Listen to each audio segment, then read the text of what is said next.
Here's a quick little extra something. Hello, everyone. Happy Tuesday. Cal here. That's right, on a Tuesday, not on a Thursday. Today, I am releasing something a little bit different. This is something that has been Patreon exclusive content for the last couple of months. It is my very occasional special podcast over on Patreon called Cal's Corner, where I talk about whatever I'm thinking about recently. I'm sitting down, I'm about to record Cal's Corner episode 3, where I talk about my experiences at MagicCon Chicago and also some of my thoughts about the show currently. Relevant to that, this is releasing on Tuesday because going forward, some stuff is going to release on Tuesday.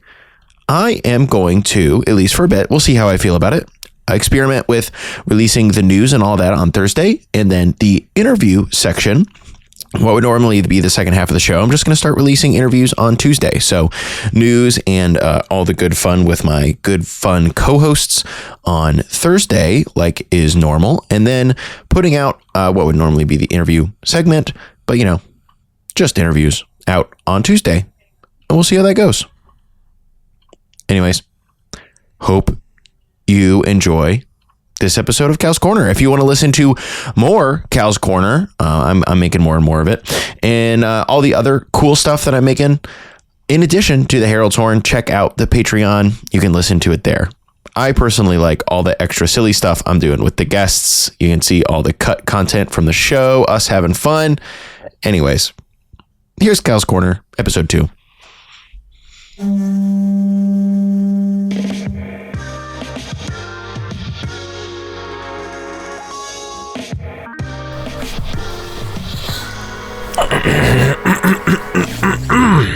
Hello, everyone. Welcome to Cal's Corner, episode 2.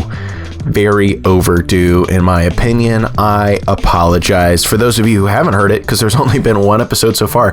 Cal's Corner is just my little spot where I'm gonna hop on the horn for a few minutes, so to speak.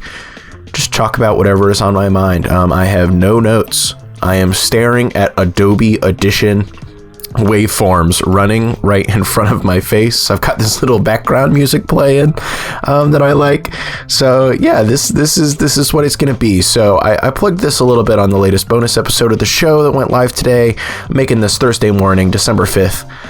It's 9:30 a.m. I was supposed to have a dentist appointment this morning that my loving wife Jen made for me earlier this week. It was definitely overdue to get in there, but I'm still kind of sick. I got up early, got ready to go, but man, I was coughing and sneezing and snotting all over the place still. I was hoping to be better by today. Obviously not gonna go in and cough and sneeze and all that all over some poor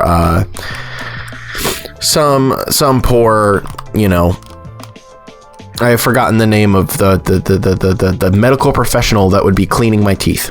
Them. Not going to cough all over them all morning, so I had to reschedule. Unfortunately, next availability is in March. I'm sure we'll figure it out. So, little sick, little froggy. If you're listening to this, I hope you listen to the bonus episode today with Tom Marks. If you're a longer-term patron, or even a newer one, you may have heard it already. It's something I'm really proud of that I hope a lot of people have listened to. But yes, like I said, I kind of do, even though I don't have notes, I do kind of have two things on the top of my mind that I kind of want to talk about a little bit. One of those is foundations. If you've been listening to the show, I love foundations. Incredible Magic the Gathering set.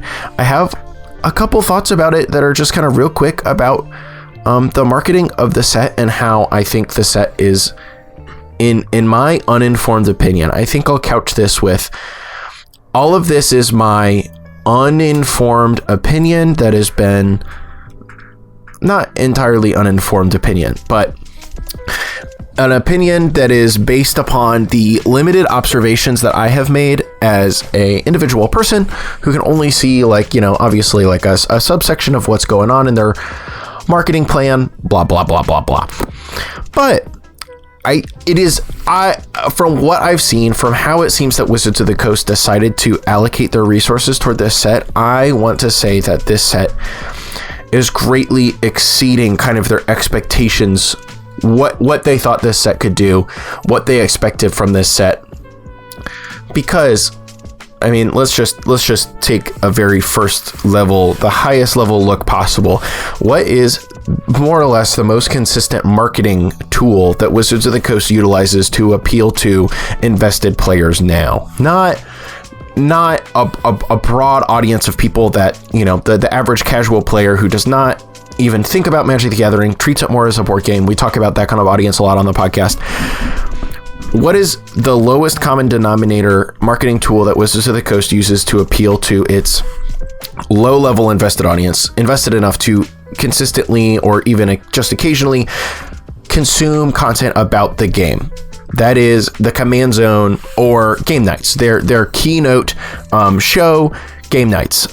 There is not a game nights episode for Foundations, and that was very shocking to me. I feel like if there was going to be, I'll say on first blush, it was shocking to me. If it feels like to me, if there was going to be any set that I personally, if I was in charge of making this decision, I don't know who is, if I was going to be making an episode about a set, a game nights episode, it would be Foundations. Command Zone, I would say, is one of the more beginner-friendly Magic the Gathering content creators that are out there.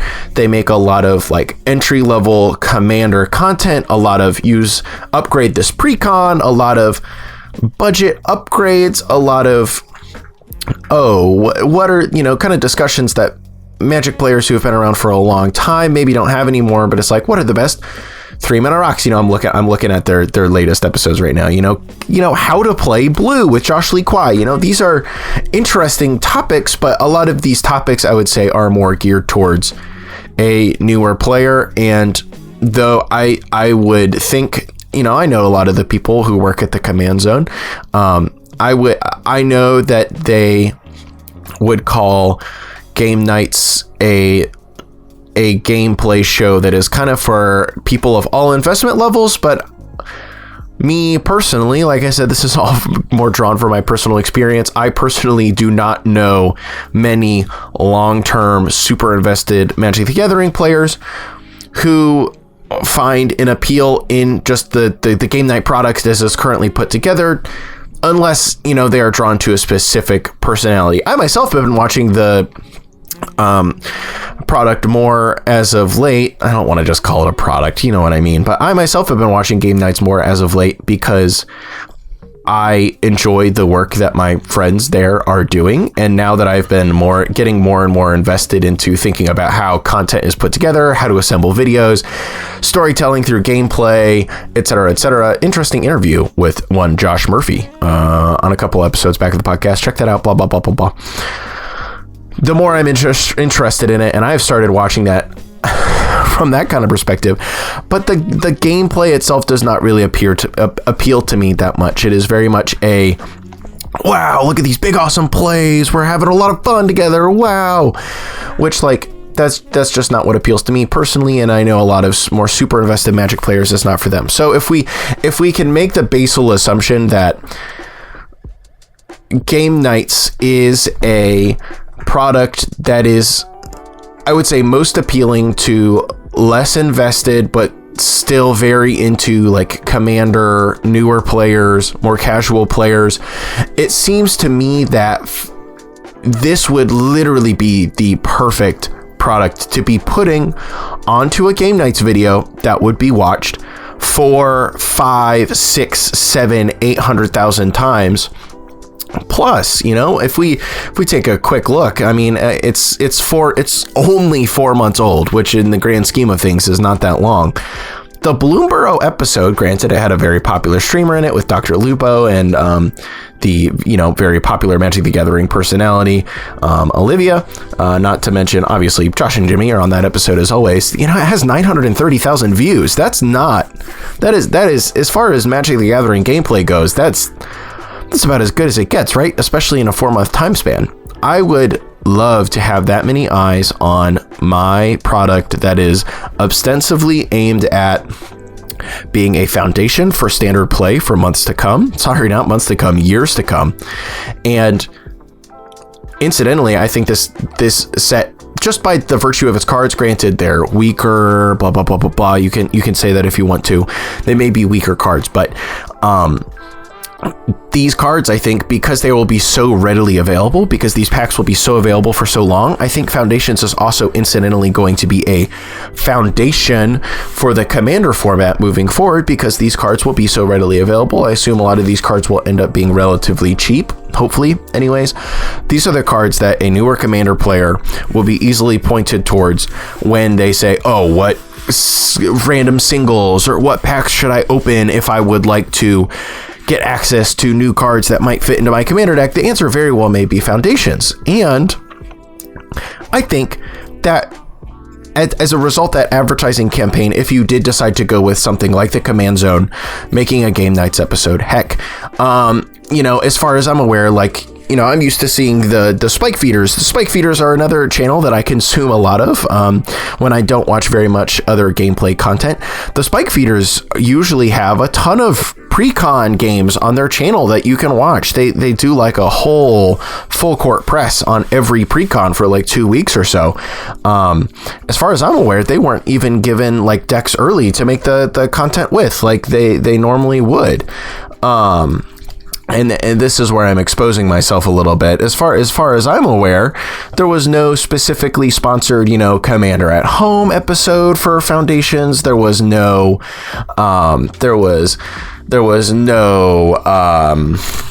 EDH Hijinks episode sponsored.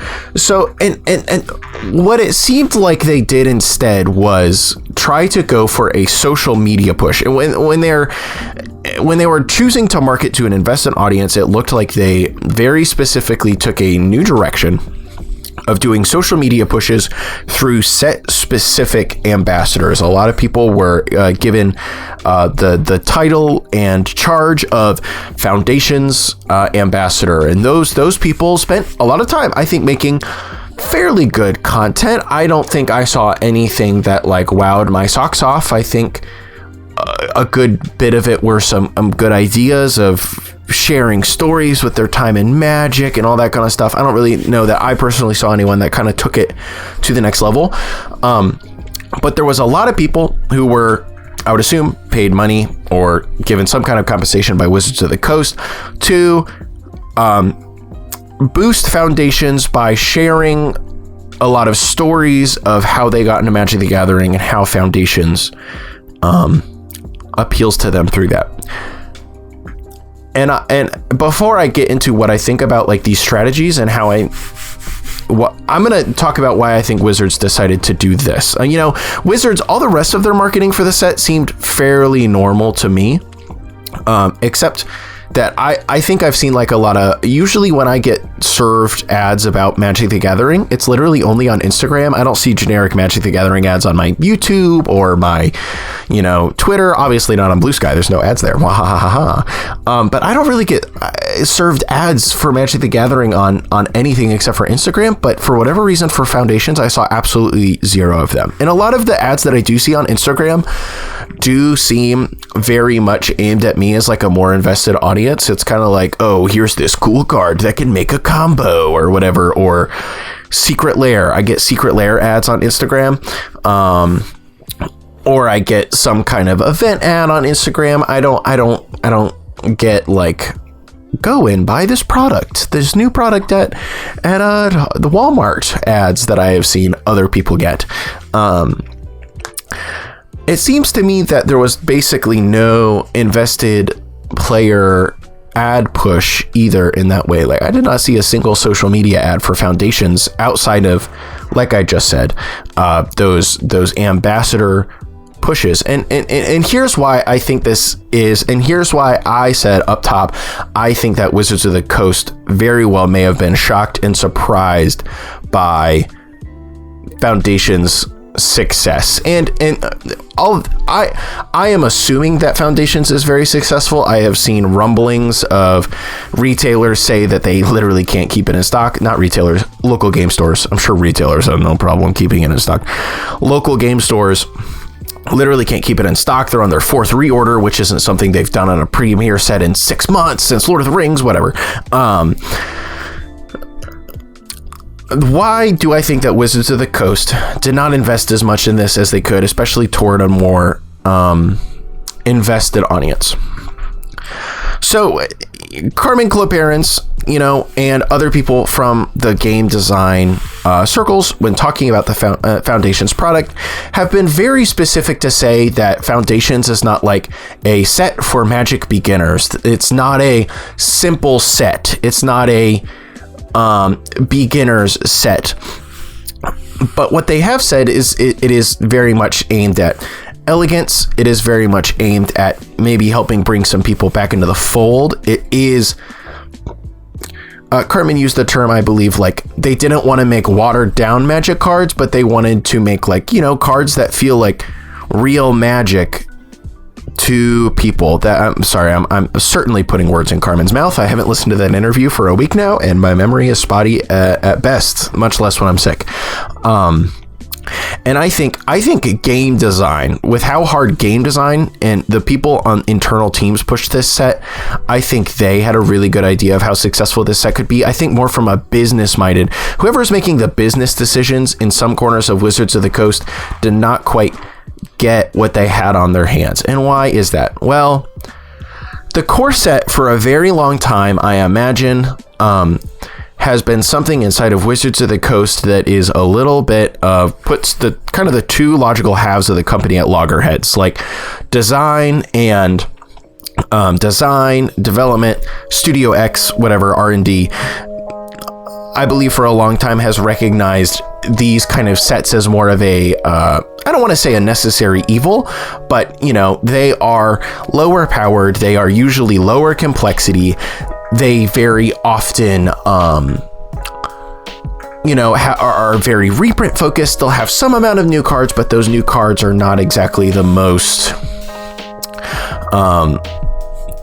exciting or hyper powerful. If you compare the mythics of a core set, the average mythic core set to the average mythic of another set usually are less powerful. The core sets were usually released during like the summer, which is kind of expected to by default be the least successful set of the year, because a lot of people are not spending their Friday nights going to F&M or Wednesday nights going to Commander Night.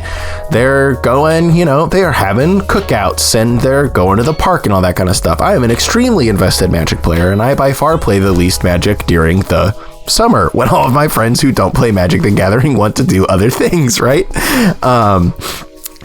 And I think that for a very long time there has been a lot of push and pull, I can imagine, between the business side of the company seeing, why are we releasing this set that we know is not going to perform very well? Less people are going to draft it. We don't sell as many of them. We can see on social media people are like less enthused for these. But the core set has served a very important purpose for a very long time, which is like, yeah, you can slip in a lot of cards in there that you may want to put into a standard format, without having to try to fit them thematically, power level wise, limited archetype wise, that kind of stuff into a more traditional Premier set. And also they just kind of, I think core sets are a very useful tool for R&D and related to put kind of specific levers on a standard environment, so on and so forth.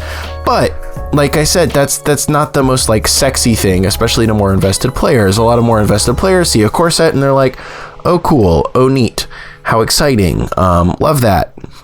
I will pick up the singles that I need from it. I will not plan on really drafting. I already have a lot of disc golf plans this summer, blah, blah, blah, blah, blah. And so I can see why the business focus side of Foundations, who get to sit down and think about, all right, how much money are we going to spend on advertising? Do we want to spend that? I don't know how much money they spend on a Game Nights episode. Do we want to spend that much money on advertising Foundations Commander? Would we rather do this other thing that we could do and focus on marketing it to new players through more traditional means, blah, blah, blah, blah, blah?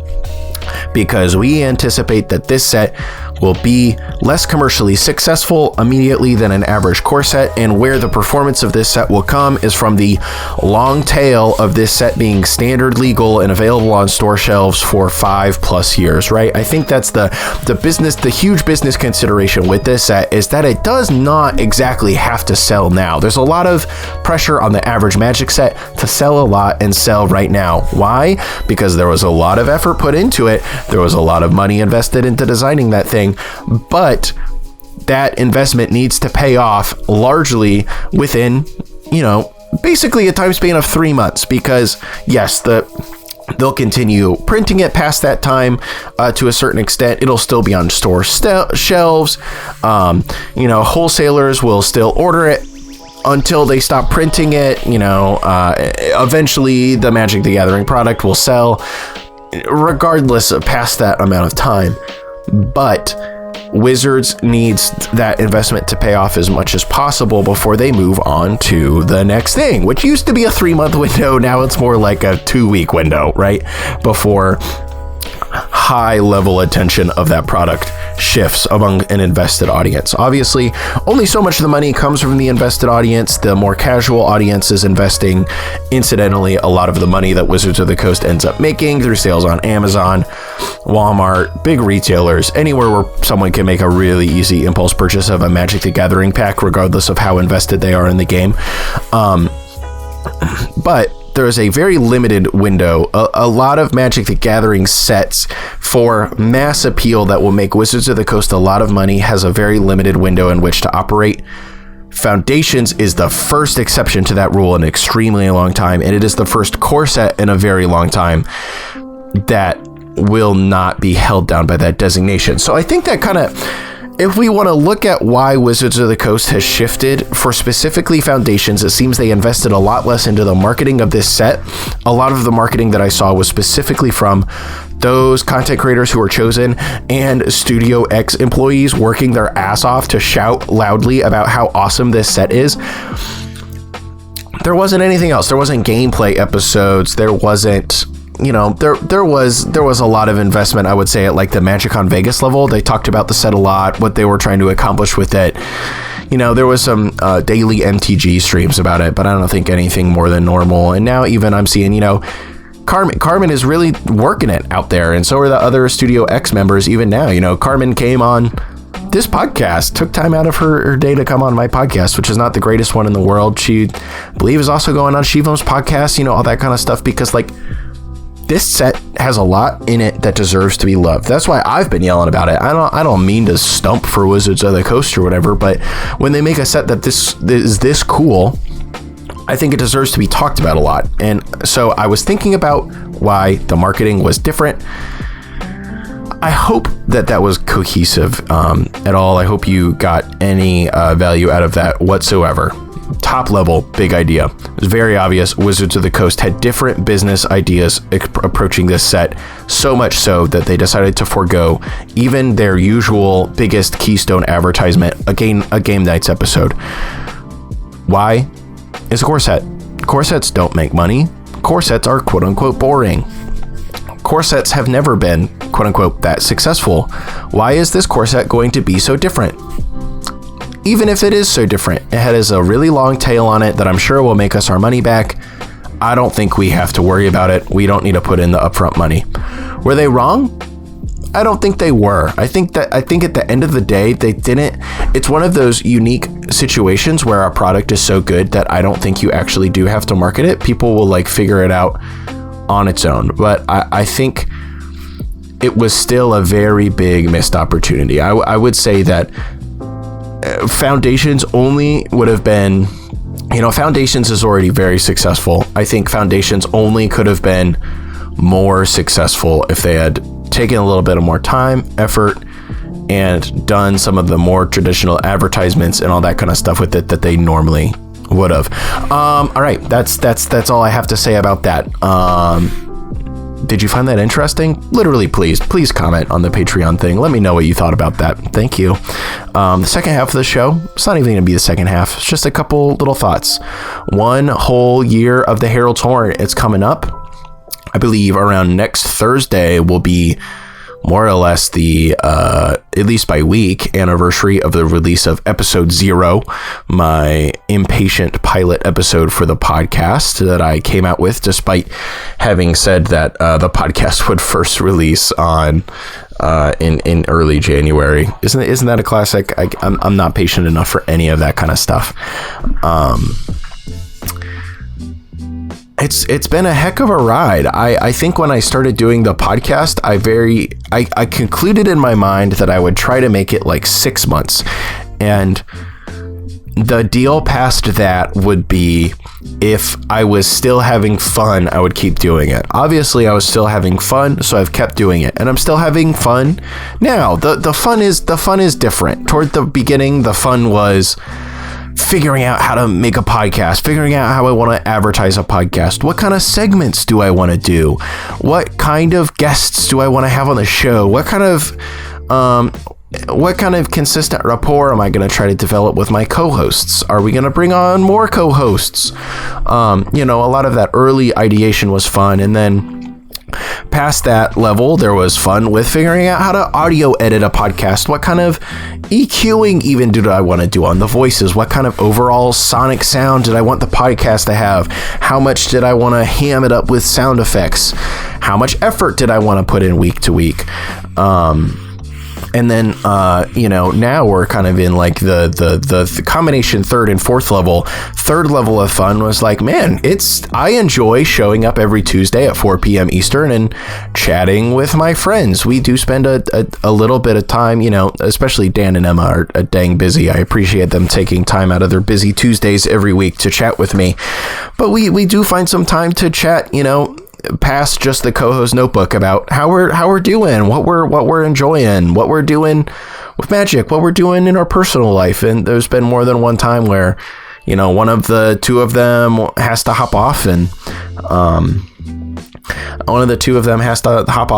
the other one and I stick around for 15 minutes and just accidentally chat for way longer than we intended to. And then it's time for me to go eat 2 frozen corn dogs rather than making the soup that I was planning for dinner because I'm ravenously hungry. That's just fun. And getting to talk to a new person now every week, interviewing them, picking their brain about something. Part of that is stressful because, I have to find the people. I kind of have a specific level of guest that I would like, not popularity, but I know that they will be a good guest. I know that they have something interesting to talk about. I know they will be able to talk about it competently. I believe that I will be able to handle the interview. There are some interviews that I would like to do with specific people that I have not tackled yet because I don't think I'm ready yet. A lot of that kind of stuff is stressful. I try to prepare for the interview, do some research, make sure I'm asking decent questions, and make sure I'm not only asking like super high level questions too, because I know that you, the listener, haven't been able to do the research into this person and what they're specialized in that I can do ahead of time. Heck, that's what I studied in college. I studied journalism in college. That's part of why I enjoyed doing this. That level of it's kind of stressful, but it's so fun too. When I get to sit down and I get to have that conversation with that person in the moment, I'm often not having much fun. Don't tell any of my guests that. I'm enjoying having a conversation with them, but so much of actually being a decent interviewer is not just letting yourself lapse into a casual conversation. It is listening to everything that they are saying, trying to get every kernel out of what they're saying that they can. If they say something interesting that you didn't expect them to, be ready to pivot, ask them a question about that rather than whatever one of the, 4 questions that I had written down coming into the interview that I could just woodenly walk my way through, right? And if that is all done right, it does sound like a casual conversation where we're both having a lot of fun and I have a lot of interesting insights into what they said. But it takes a lot of preparation and it takes a lot of work in the moment. And the reward is after that, I get to listen back to it and enjoy it just as much as you are, hopefully. That's the third level of fun, getting to chat with my friends, getting to do these awesome interviews. The fourth level of fun is now also kind of stressful in its own way because it takes a lot of work. It's very time consuming, but I have been really enjoying making weekly video episodes of the podcast. When November came around, I lost my job in mid-October. Still don't have a full-time gig, but stuff is kind of working out as they seem to do when you're embedded into the freelance Magic the Gathering world, right? Things are they're working out. But I said, all right, November. The plan for November, I'm going to make weekly Magic episodes. Co-hosts, could you commit to one to three of you? Could you commit to being on the podcast? At least, come on once every week. Cool. Excellent. You guys are down for it? Excellent. Thank you again to them for making it on, and I'll have Lexi on again someday. I promise. She is incredibly busy, incredibly busy, especially on Tuesdays, which is tough. We'll get there. But it has been a blast, and I gotta shout out EK, gotta shout out Murph, gotta shout out Jim Lepage. Those are people who have definitely given me some tips and tricks and tools of the trade as I stumble my way into making for having done 5 or 6 episodes of it now, I think a very high level of polish now video podcast that I personally can be very proud of as someone who has a relatively high standard for the type of podcasts that I would watch or that I care to listen to. I am taking the time and effort to make something that I would enjoy listening to, and that is still fun, all the way from the very first level of concepting the thing out, all the way now to I am making weekly video 1.5 hour to 2 hour and change episodes of a podcast that I would want to listen to if I was not making it. And I take a lot of pride in that. We're here at the year mark. And making the video podcast is a lot of work, and we'll see if I stick with it because, I have a life. I enjoy spending time with my friends. I am picking up more and more opportunities now to make money doing Magic the Gathering stuff. The Herald's Horn, I am making some money from it now, especially from Patreon supporters like you. Thank you. But, eventually the math may have to come down to, all right, I make weekly audio episodes, or I make an every other week video episode because it is better for me and my family if I choose to spend that time making $60 an hour working consultation for someone on a project, or polishing up a Kickstarter that I'm making a decent percentage on, that kind of stuff. And that's the tough thing. But for now, I'm having a whole lot of fun with the Herald's Horn. I'm having a whole lot of fun. The level 5 level of fun very well may be figuring out making interesting Patreon exclusive content that I'm having fun with. And I hope that maybe is interesting for people, and that they would selfishly subscribe to the Patreon to listen to. But thank you so much for listening. I was planning on this being like 15 minutes long, but what are you gonna do? I'm a podcasting guy. I'm gonna ramble now, and I'm not editing this at all, except putting music underneath of it before I throw it up. So I hope you enjoy that. Thanks so much for listening. This has been Cal's Corner number 2. Here's to there being episode 3 before another 6-month break. Bye-bye.